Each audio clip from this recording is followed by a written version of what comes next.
Hello, my name's Omar Garcia-Padilla, and for today's video, I'm going to start with part one, what I think the MO was for the Golden State Killer, and then I'm going to end it with part two, if I personally think he continued killing or if he stopped killing. With that, I'm going to start. Part one, I would say that the Golden State Killer had a combination of different modus operandi, like stalking, breaking and entering, sexual assault, selecting victims in suburban neighborhoods, targeted couples, breaking in at night, used stealth to avoid detection, and once he was inside the house and avoided detection, he first had a ski mask on to avoid being recognized.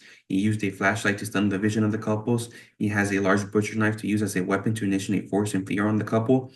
However, the one I would say that was the MO and the distinguishment for the Golden State Killer was he would tie up the husband and he would place plates on their back, and Joseph D'Angelo would tell the husbands that if he heard the plates move or break, his wife would get killed in an instant. Then he would go back to the bedroom and kill the husband.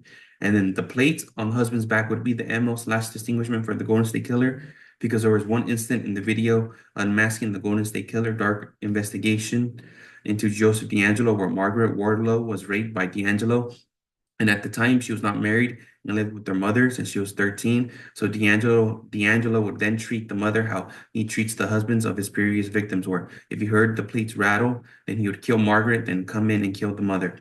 Lastly, I would also say his military and police knowledge would also play some part of a role for his MO, since he knows how to execute and commit crimes better than normal criminals who don't have that experience or knowledge of what the police are looking for in a crime scene. And that's it for part one. Now for part two, I personally believe that the Golden State Killer did not stop offending, since in total he raped 50 women and killed 13 people. Reasons for me believing in that he did not stop offending was the victims remembering that D'Angelo enjoyed the fear women had of him, and he liked the power he had over them as well. And then from the nature of his crimes, they would suggest that D'Angelo got this feeling of gratification from the fear and control he gave to his victims, as well as him calling his victims and authorities both prior and after the assault to install that fear and mockery into them. I would also say his mugshot played a role into me believing this as well, because he looks stone cold, like he has no emotions or remorse for what he did to his victims. And me personally, I'm part of the many people who believe that these type of serial offenders never stop offending, because how could they replicate that feeling they get from in a legal way? There are other examples of serial offenders who stop for some time, but then they reoffend because they cannot control the urges that they're getting.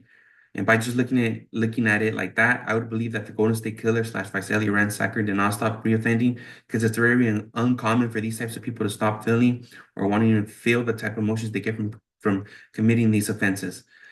And like I said, I think it's very unbelievable that D'Angelo stopped raping and murdering women, because there's other examples. We could look at Dahmer just real quick. He stopped for some time, but then he eventually continued again, and he became worse than when he first started. So based on that and based on other serial offenders, I don't think D'Angelo stopped, because, like I said, I don't think there's a legal way that these type of people can feel the emotions and urges they get.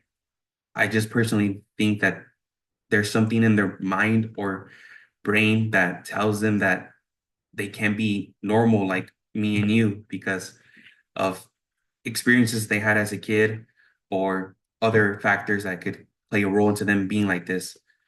And well, that's all I had to say. I hope you enjoyed my video, and whoever watches this video, including you, Professor Alvarez, I hope you have a good rest of your day.